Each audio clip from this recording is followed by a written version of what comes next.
The third thing teachers need to understand about the brain is if information is not meaningful to the students and their brain, they do not store it. Wolf says that the brain is not a camcorder. You do not have in your brain everything you've ever seen, heard, tasted, touched, smelled, or felt. There would be no survival value in that. So the brain starts sifting through it and forgetting the information it doesn't need. Teachers need to stop thinking of kids' brains as sponges and start viewing them more clearly as sieves. The fourth key understanding about the brain teachers need to understand is that the more avenues you use to put information into the brain, the more avenues students have to retrieve it. If there is no network in a student's brain, it's the teacher's job to create a network, creating neural connections through concrete experiences. What teachers need to realize is the more modalities you use to enter information into the brain, the more avenues you have to retrieve it. But if all we do is talk to students, it goes in one way, auditorially. And the brain, quite frankly, is not terribly good at remembering what it has heard, but it is very good at remembering what it has experienced and what it has seen. Teachers, therefore, need to create as many hands-on experiences as possible. Lastly, teachers need to understand that simply exposing students to material in order to cover it is not beneficial in the long run. If a teacher teaches kids things they don't understand, the only thing that students can do is try to memorize that information without understanding it.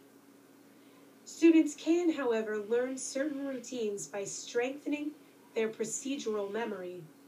This type of memory allows students to do something without having to concentrate so much on the task, such as walking or driving a car. When it comes to procedural memory, practice does not make perfect.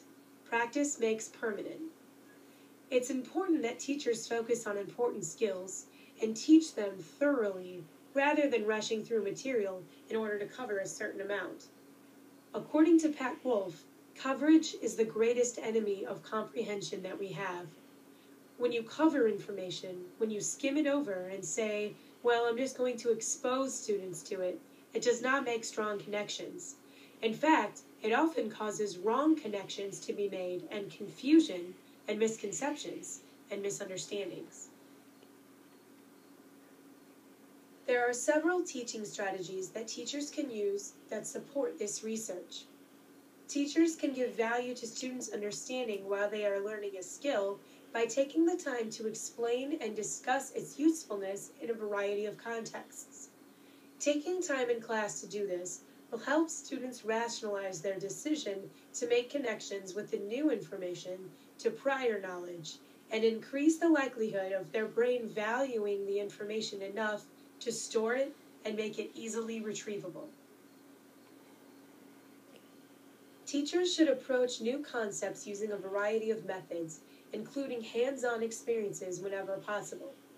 Teachers should deliver information to students and create assessment opportunities for them with Howard Gardner's theory of multiple intelligences in mind. Appealing to the different types of learner strengths will not only increase the likelihood of students learning in a way that is most natural to them, but it will also increase all students' exposure to the new information and allow for more synapses to make connections in students' brains.